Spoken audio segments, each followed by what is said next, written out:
Welcome back to TFacts. Today we are starting with a situation so dire that thousands of viewers are demanding intervention as the Love Island All-Stars villa transforms into a toxic breeding ground for bullying. We have the full breakdown on the 1,700 Ovcom complaints and the scathing statement from an Islanders' mother accusing the production team of negligence. Next, we are taking you inside the most explosive challenge of the season, where host Jama had to physically step in to stop a full-blown war of words. When the Islanders were forced to label each other as boring and likely to cheat, the fallout left couples shattered and the villa in total chaos, forcing Maya to shut it all down. And finally, we are uncovering the secret normie's life of Margot Robbie. From being banned at London nightclubs to her obsession with British reality TV and her surprising connection to Ant and Dec, we have the full scoop on how this Hollywood superstar became an honorary Brit. Stay tuned as we dive into the facts. The Love Island All-Stars villa has officially reached a breaking point, and the fallout is reaching far beyond the shores of South Africa.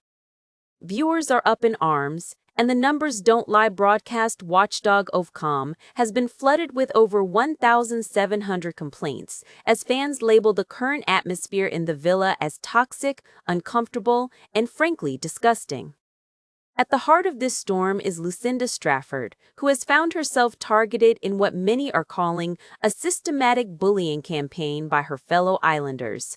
The drama reached a fever pitch following a series of rows that left Lucinda in floods of tears, particularly after new bombshell Jessie Potts called her out for allegedly putting on a baby voice and acting dumb to manipulate situations.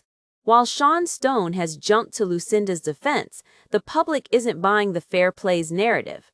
Social media is currently a battlefield, with fans claiming that the girls, led by Belle Hassan, have ganged up on Lucinda. Belle herself has been the subject of intense scrutiny, with over 200 specific complaints filed against her aggressive conduct.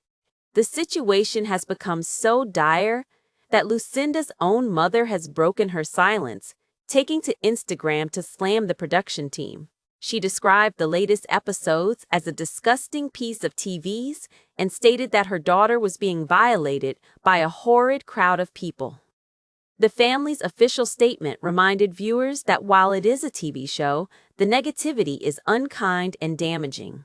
Even celebrities like Katie Price have stepped in, urging the public to remember that we only see 45 minutes of a 24-hour day, defending Lucinda as a beautiful soul who is just trying to survive a hostile environment. With the villa feeling like co-workers who secretly hate each other, the question remains, have the producers let the drama go too far for the sake of ratings? If you thought the verbal sparring in the dressing room was bad, wait until you hear about the "to be honest" challenge that nearly broke the villa. Host Jama, who usually maintains a cool and collected persona, was forced to step in and act as a referee when a simple game turned into a brutal character assassination. The challenge required couples to categorize their fellow Islanders into labels like most boring and most likely to cheat, and as you can imagine, the results were explosive. Jack Keating and Cher Suarez didn't hold back, immediately branding Jessie Potts and Tommy Bradley as the most boring couple in the villa, citing a total lack of drama and personality. But the real fireworks began when the questions turned personal.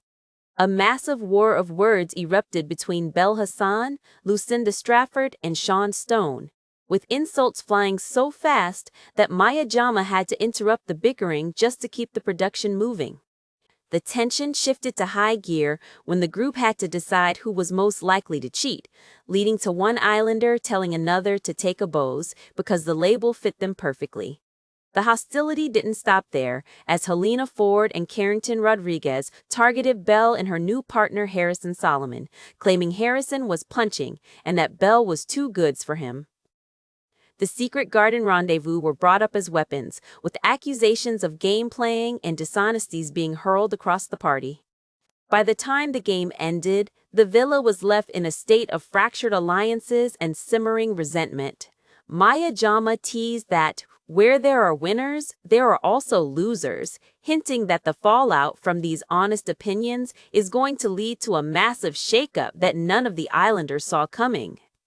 While the world knows her as Barbie or the star of The Wolf of Wall Street, Margot Robbie has a secret identity that her Hollywood peers might find shocking. She is a self-proclaimed honorary Brit with a past that involves some of London's most notorious party spots. Long before she was winning Oscars and producing blockbusters, Margot lived in a ramshackle four-bedroom flat in Clapham, known affectionately as the Manor. Living with 6 roommates, including her now-husband Tom Ackerley, Margot's life was a far cry from the glitz and glam of Los Angeles. She has recently opened up about her wild nights at Inferno's, a legendary South London nightclub known for its sticky floors and cheesy music. In a hilarious revelation, Margot admitted that she and her friends were actually banned from several clubs in the area after being kicked out for their rowdy behavior. She even recounted a story of being dragged out of Inferno's while screaming, "You can't get kicked out of Inferno's!" Her love for British culture goes deep. She even convinced her entire household to get matching house tattoos and celebrated her bachelorette party with a Harry Potter-themed stripper. But perhaps the most surprising detail is her absolute obsession with British reality TV and national treasures, Ant and Dec. It was recently revealed that supermodel Cara Delevingne had to slide into Ant and Dec's DMs to beg them for a birthday message for Margot, who is a massive superfan.